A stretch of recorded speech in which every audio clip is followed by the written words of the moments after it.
देखते रहिए अटक ब्रॉडकास्ट। सामने आए सामने जाए, तुझको पुकारे गीत हमारे। अस्सलाम वालेकुम नाज़रीन, मैं हूं आपका मेज़बान हमीद अहमद अमान और आप देख रहे हैं अटक ब्रॉडकास्ट।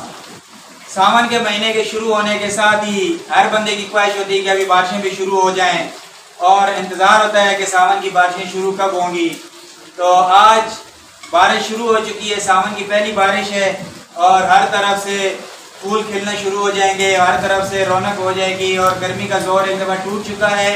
आज बहुत ज़्यादा गर्मी थी सुबह भी और बारिश के साथ ही गर्मी का जोर टूट चुका है। अब कहाँ कहाँ पर बारिश हो रही है ये आप कमेंट में ज़रूर बताएं। अटक शहर में बहुत अरसे के बाद सावन के महीने में बारिश शुरू हुई है और ये सावन की पहली बारिश है।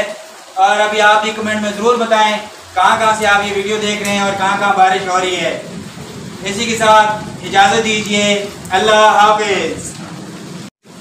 सामने आए सामने जाए, तुझको पुकारे गीत हमारे।